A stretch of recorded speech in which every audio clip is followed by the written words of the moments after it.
Khovel changkang zela kan du emo du lo emo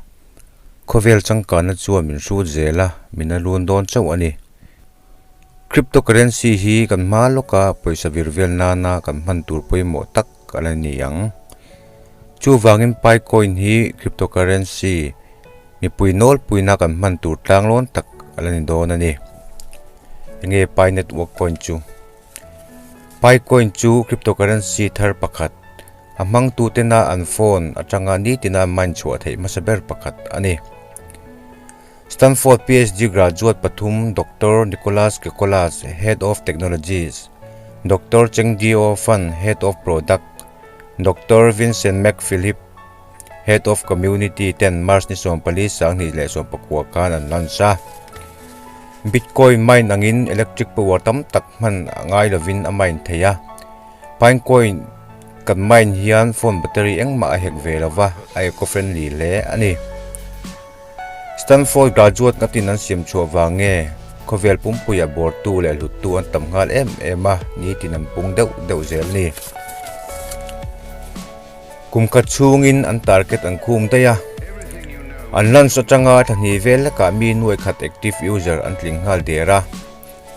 October ni thum thasarina a mi makadwai kha register user anom man hem mai ni anlan sa changa kumkhat air ora mi makadwai thum le chan ve in Picoin hi an mine der to a mi makadwai so man tlin huna afria Picoin mine hi antitop to don ani Picoin hi a future break le ti asoi sak ngam ani exchange lian tak taka an lis ngal der to a mitam tak ngai dan chuan Picoin pakhat le US dollar sang khat India paisa chuan cheng sing riat don in tlukfat an ring ani tuna hian cheng somni le pasari man ani ngala Bitcoin an man tira Bitcoin man ain ato jok ani chutiang kopa coin tha chu entin nge thlonin kan nei anga tuna afria mine dan lo enteng Play Store tangin Pi network install anga continue with phone number hi metang India ki ichu sanga ta hian 24 number idanga go ti hi imetang password ta hian 8 character ani tur ni a horopui pakhat o horopui horop tele number khatel ngai tur ni chuan nuaya hian verify your password ti ki sunon lenga submit imetang first last username da tur ni a kamhing chu mizoram ang ta se first a mizo last a ram username a mizoram 123 number ka tela chan chu number akha username a khen tel ngai tur ni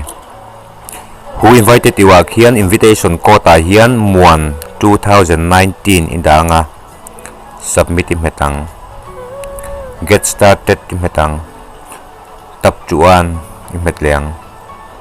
next key metang next key metleng start to tiki metanga start imetleang next key metang view roles imetang chuan tlai hi abek nai metanga dismiss tap chuan ti metang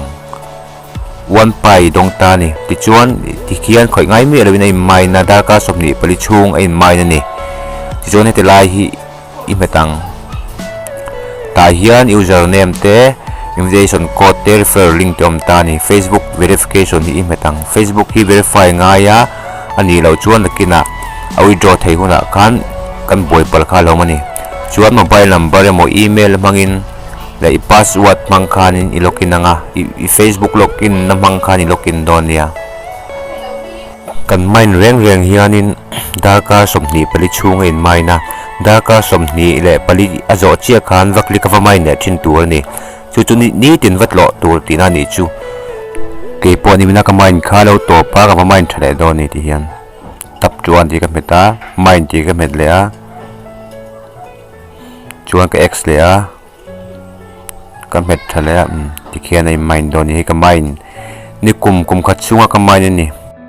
lo main try in mo lo the ngin lo ila chuan hei ai tam dei hi ka main chok to nge yang next a chuan Bitcoin da thatna le Bitcoin ti pundan kon ti chok don ya